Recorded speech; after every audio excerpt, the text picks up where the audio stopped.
नमस्कार दोस्तों, मैं हूं हरीश चावला और आप देख रहे हैं 7-11 न्यूज़ और अमर मंथन खबर। यह तस्वीरें आप देख सकते हैं अमेरिका और अलास्का की, जहां अभी ज्वालामुखी फटने की कई घटनाएं हुई हैं। एक ऐसा पर्वत जो लगातार लावा फेंक रहा है और जिससे भारी तबाही का अनुमान लगाया जा सकता है। अभी आपको याद होगा कि पिछले कुछ दिन पहले रूस के समुद्री इलाके में एक बहुत बड़ा भूकंप आया था, 8.8 तीव्रता वाला, जिसे लेकर भूवैज्ञानिकों ने यह घोषणा की थी कि यह जो भूकंप आया है इससे सुनामी आएगी जो कई देशों को अपनी चपेट में लेगी, जिसमें यह भी कहा गया था कि अमेरिका, जापान और कनाडा के साथ साथ रूस में भारी तबाही देखने को मिल सकती है।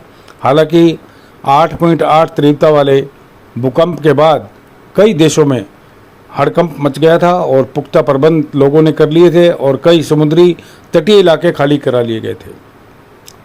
यह सब आप सोच रहे होंगे कि क्यों हो रहा है। असल में यह प्राकृतिक से छेड़छाड़ का नतीजा है। अभी इन दिनों बारिश चल रही है, आपने देखा कि गंगा में कितनी पानी जो है वो ओवरफ्लो चल रहा है और यूपी के कई नगर जो है वो गंगा में डूबे हैं। पटना में भी कमोबेश ऐसी ही हालत है।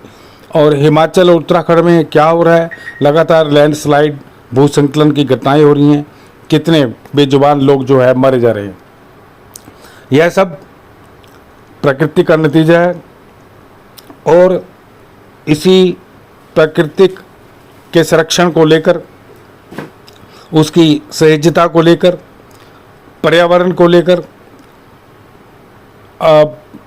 भैरव अखाड़ा के जो महाकाल स्वामी कैलाशपुरी जी महाराज हैं, जो लगभग 26 देशों से सम्मानित हो चुके हैं और आने वाली 17 अगस्त को नई दिल्ली में एक अंतर्राष्ट्रीय कार्यक्रम के अंदर उन्हें सम्मानित भी किया जाना है। उन्होंने लगातार देश के वैज्ञानिकों को ही नहीं बल्कि विदेशी वैज्ञानिकों को भी चेतावनी दी है कि लगातार प्रयोग ना करें, पर्वतीय क्षेत्रों का खनन ना करें। पर्वतों का लगातार खनन हो रहा है। उन्होंने यहाँ तक भी कहा था कि यह पर्वत जो है जब ख़त्म हो जाएंगे फिर आप सीमेंट कहाँ से बनाओगे। आप प्रकृति की सीमाएं लांघकर यदि आप आधुनिक तरीके से विकास करना चाहते हैं तो यह विकास नहीं बल्कि विनाश होगा। हालांकि वैज्ञानिक अभी महाकाल भैरव अखाड़ा के प्रमुख कैलाशपुरी जी महाराज की इन बातों को गंभीरता से नहीं ले रहे, लेकिन आने वाला समय इस गंभीरता की ओर इशारा कर रहा है कि पृथ्वी जो है लगातार विनाश की तरफ बढ़ रही है।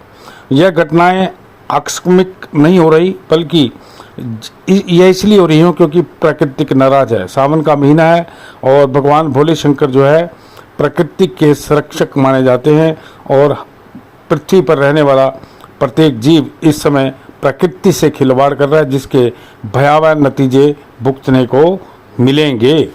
और धीरे धीरे जिस तरह से भूस्खलन, लैंडस्लाइड, ज्वालामुखी फटने की घटनाएं, सुनामी, समुद्र में भूकंप और दूसरे भूकंप की घटनाएं जिस तरह से लगातार बढ़ रही हैं, इससे आने वाला समय बेहद खतरनाक है। कई देश आपसी सौहार्द और बातचीत करने की बजाय युद्ध प्रवृत्ति पर चल पड़े हैं।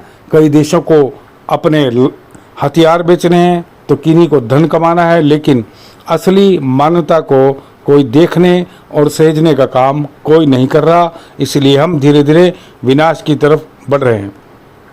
इसे लेकर अभी थोड़े दिन पहले ही स्वामी कैलाशपुरी जी महाराज ने जब ये भूवैज्ञानिकों ने कहा था कि 8.8 तीव्रता वाले जो रूस में आए भूकंप के कारण जो है जापान के अंदर कहता है भारी तबाही होगी, लेकिन मैं आपको बताना चाहूँगा कि स्वामी कैलाशपुरी जी ने यह आदेश दिया था कि वह जापान में किसी भी तरह की आपदा नहीं आएगी। और आपने देखा भी होगा कि एक दिन खबरें पूरी चली, हर चैनल पर चली, हर अखबार में छाई, लेकिन अगले दिन वो खबर गौन हो गई क्योंकि स्वामी जी की शक्ति से वो आपदा बड़ी टल गई। और अब भी स्वामी जी क्या संदेश दे रहे हैं इंसान को, वैज्ञानिकों को और सरकारों को, क्या संदेश देना चाहते हैं आप उन्हें बड़े ध्यान से सुनिए। हम आपको ले चलते हैं स्वामी कैलाश पुरी जी के पास और सुनिए बड़े ध्यानपूर्वक से कि उन्होंने अपने संदेश में क्या कहा है और क्या संदेश दिया है।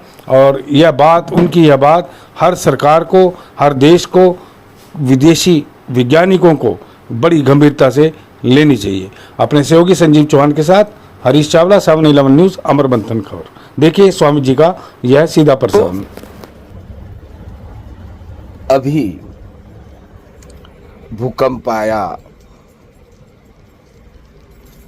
भूकंप के बाद सुनामी अलर्ट किया जा रहा है।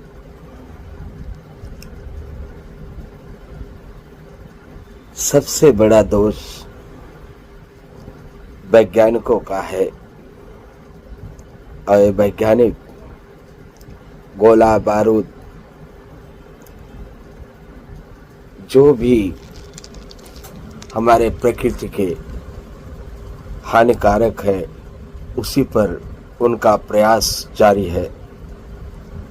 इसलिए प्रकृति का प्रकोप को रोक नहीं पाएंगे, कोई भी रोक नहीं पाएंगे।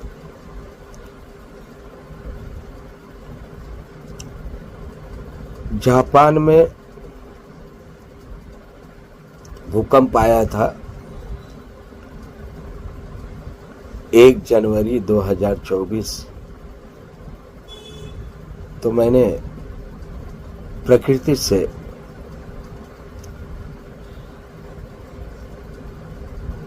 मैं निवेदन करके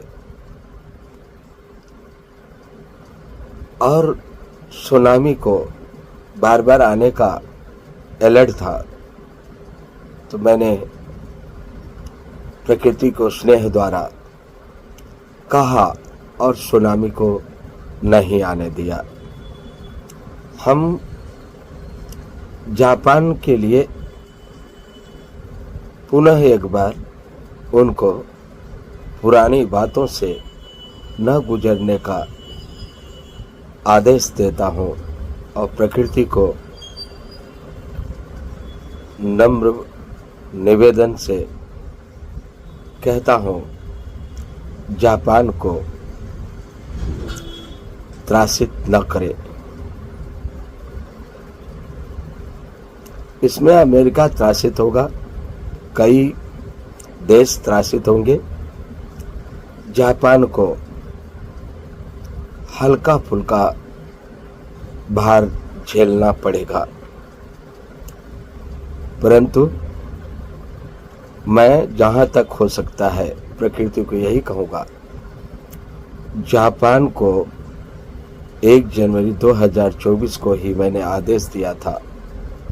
मेरे अगले आदेश तक, तो मेरा अगला आदेश नहीं आया प्रकृति के पास, तो सुनामी भी रुकना चाहिए, जापान का नहीं आना चाहिए।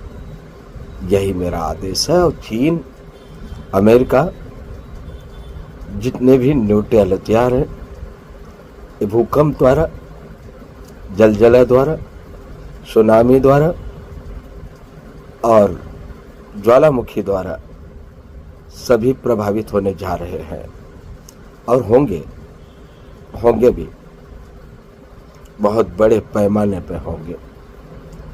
इसलिए सभी को मेरा आशीर्वाद।